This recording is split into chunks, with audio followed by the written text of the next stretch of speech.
everyone, welcome back to my YouTube channel. Hope everyone's doing good. I usually like to start off my videos with a little like inspiration, encouraging message, and today I want to just remind everybody to be a good person, be kind. You don't know what another person is going through, and focus on the good, block out the negativity as much as you can. I know sometimes it's easier said than done, but the more you practice it, the easier it becomes. Today I want to talk about credit unions versus like big traditional banks, and why you might want to consider utilizing a credit union if you haven't had an experience of your own at this point. So the main difference between the two is that credit unions are nonprofit organizations and banks are businesses. So most of what I talk about today, like the pros and cons between the two, is going to be a direct result of the nonprofit versus a business system. So with a credit union, you're considered a member. If you join the union, you're considered a member, where at a bank, you're a customer. So a bank is going to be focused on profit. They're going to be focused on growth. They're going to be focused on making their shareholders happy, essentially. And a credit union, any profit that they make, so, obviously they have to make money to pay their employees. They have to be able to sustain the products that they're offering. But any money that they make on top of that is actually going to be put back into the members with reduced fees. They're going to give you better interest rates on your savings accounts, and then lower interest rates on credit products when you're borrowing money. So the first time I was introduced to a credit union was when I was living in Oregon. I got On Point Community Credit Union when I was getting my first car loan. And I was 18, I believe, and I didn't have a ton of credit, but I was able to get a car loan with an annual percentage rate of interest of like literally 1.5% or something, like very low, which is a very great rate. So I didn't even try to go through a bigger bank, but I know that is a great rate.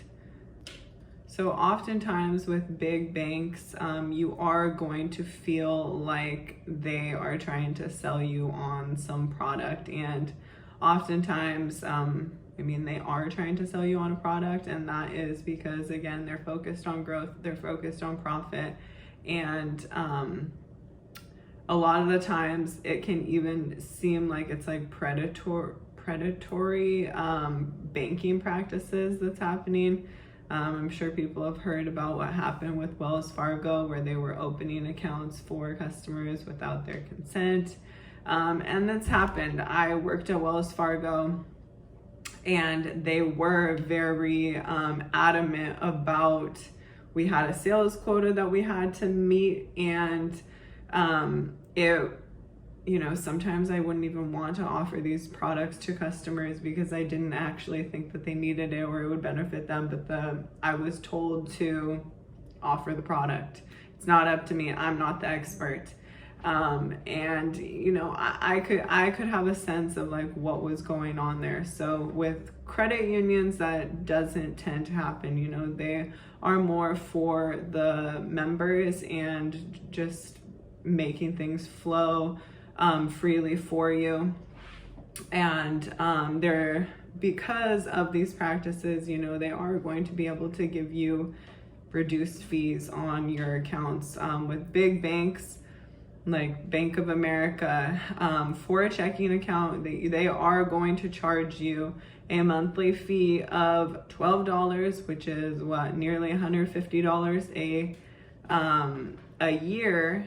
Or how much are they charging you? I think it was $12 to have a checking account. It's like $144 a year just to have a checking account. unless you have a direct deposit going into your bank account every month.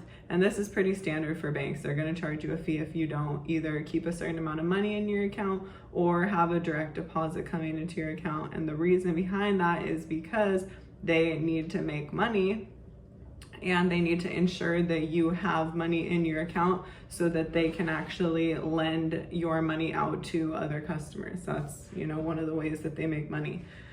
On top of all the fees that they're going to charge you, these ridiculously high overdraft fees, $35 if you overdraft your account, which is literally absurd.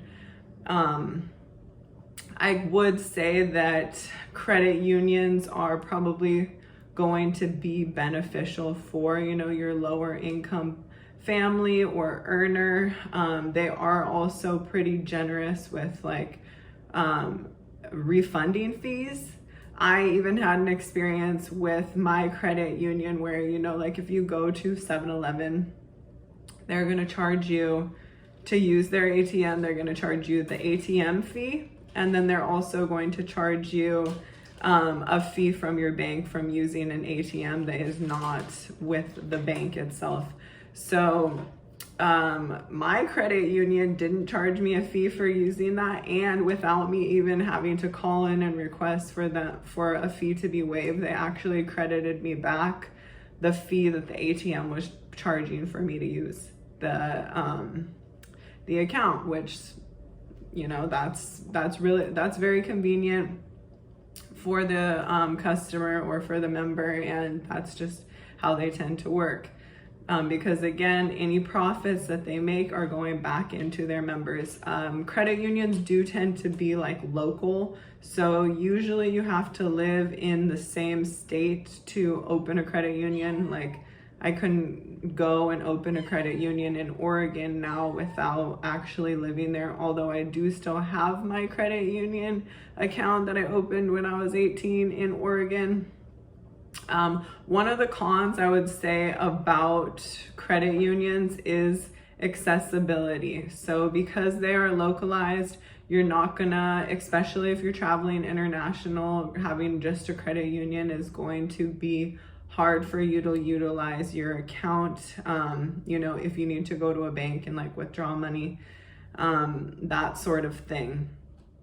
So definitely if you're traveling internationally, I would recommend having a larger establishment bank. That's definitely important when you're traveling. Even across state lines, again, you're not going to run into your credit union in another state, but something that a lot of people don't know, and I didn't know this until I moved to LA, most credit unions, you can actually verify it with your own credit union. All of them are different with any of these. Big banks, small banks, credit unions, shop around. They're not all the same. They don't all operate the same. But you can use for my credit union at least, I can use any US bank ATM to withdraw, deposit, just utilize the ATM, deposit a check, anything like that for free with using my credit union debit card. I personally don't go to the bank that much these days. And I also, honestly, I have my credit union. I just never closed it because I was it's free to have. I didn't have to worry about it, and I still use the account here living in LA. And I've thought about opening a credit union here in LA. I never got around to it. So when I moved to LA, I ended up closing my Bank of America checking account because at the time I didn't have direct deposit every 2 weeks or every month or whatever. And, they were trying to charge me the monthly fee just to have the account open. And I was like, that's literally about $150 a year just to have the account open. And so I closed the account, and I literally had that bank account from the time I was 13, 14. And then I closed it when I was 20, 26 or something like that. So just because due to the fees, I was I don't want to pay to have a checking account for no reason when I can get it for free somewhere else. So now I also bank with Capital One. Capital One does not charge. That is a smaller bank. It's not a credit union, but they do not charge you to have a checking account.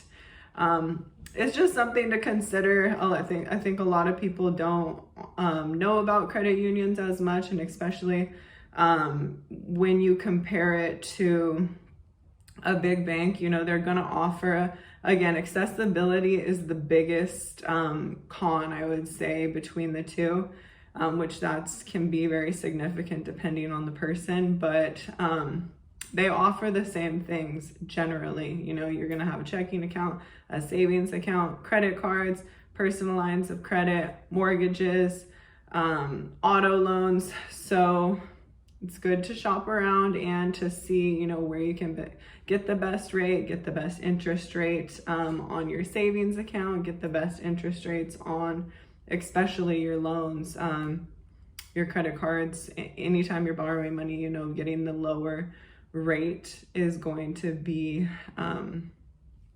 it's going to be better for you, so you're not being charged more money on top of what you're borrowing.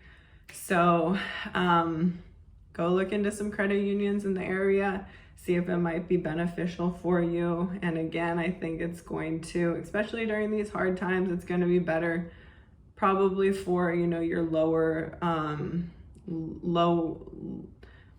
it's going to be better for your lower income families, friends, people like that. So make sure you're making smart money moves and looking into all of your options and taking advantage of the products and resources that are available to you. So I hope everyone has a blessed weekend, and thank you for tuning in.